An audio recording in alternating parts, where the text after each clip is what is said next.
This is Road Kick Legend. Today I want to talk to you about speed training. So I'm here in relaxing Puerto Vallarta because it's a place where you can relax and give yourself time to wind down and find places of tension in your body, which is what typically is inhibiting your speed. So a lot of the times we think about relaxing the bicep in the case of throwing a punch, a vertical punch, or whatever, but we do have other areas of tension in our body which are slowing us down, through the spine, through the shoulders, through the traps, the tension from all the core work we do, and then we don't loosen it up again with stretching. So without some mobility and lack of tension, it's very difficult to move the fastest we possibly can. So why do we want to develop speed? Well, one, it's good for the mastery of your art, and two, in sparring and combat, you use your speed to set up your power tools and fight finishers.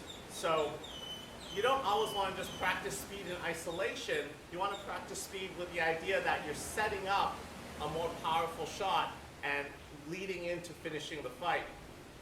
Even if combat isn't really a focus of your training, it's just smart training because you get it for free. You also have to think about your breathing. You're limited by how fast you can exhale if you're exhaling on every shot. Or you have to synchronize your exhalations if you're doing multiple shots with one exhalation. So in the case of throwing a bunch of punches, for example, I can go, or I can go. Either case, my striking has to be synchronized with my breathing, which means I have to work on being able to breathe quickly and getting enough oxygen with each breath to power my movement. In addition to the physical aspects of speed, there's the mental game. You have to be able to be physically relaxed but laser focused mentally, right? When I'm training my motions, I think about every calibration, and then ideally I slowly speed that up. But when you're really training overall speed, you can't think about your tool in flight.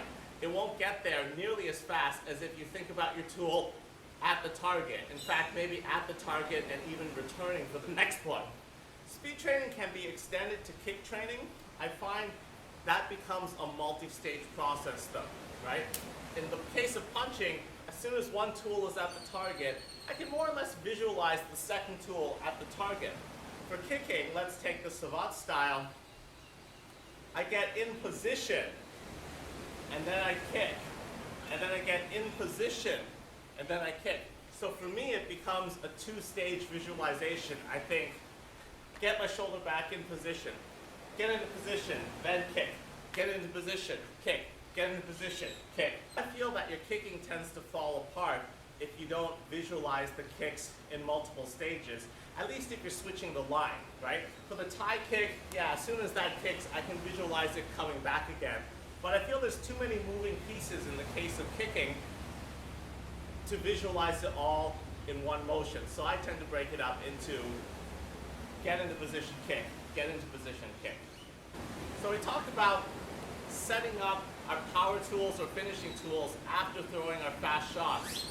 That means that we need to spend a fair amount of time practicing our speed in a fighting posture, right?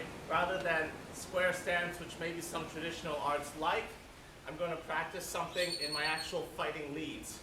It'll also inform how you break up your training. Let's say, for example, again, the triple buji. If I'm in my left lead and I practice a lot of transitioning with my right buji first, and then I throw three, that means my finishing shot has to be something with my left hand unless I plan on darting forward with the right elbow. So that's going to mean a left hook, a left kick, or something, which is fine. But if you want to finish with your right hand power tool and start with your right hand buji, that means you're going to have to either throw two or throw four, or learn how to throw three starting with the left. Either way, I feel like you should spend some of your speed training setting up your power shot, and then that will also remind you to be grounded in your striking. When you're working your speed, you're often just trying to score a shot in transition, but remember, if you're trying to finish up or follow up with something, at that time you're going to have to be rooted. So if I'm in my left lead and I'm just throwing punches and bunches, I am going to try to just plant with one hard right cross at the end of the sequence every now and again to to remind myself that that's the goal of being able to strike fast.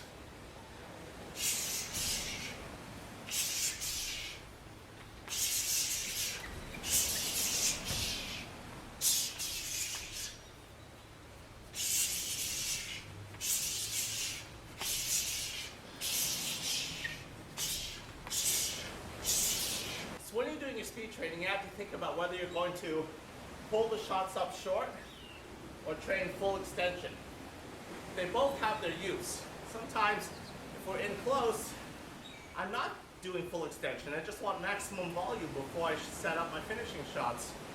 Because out there, I may want to throw more full extension punches so that I'm able to strike. So make sure you spend some time working on both. So this was Kick Legend from beautiful Puerto Vallarta. Hope you found this lesson useful. Keep your chin down, elevate your striking.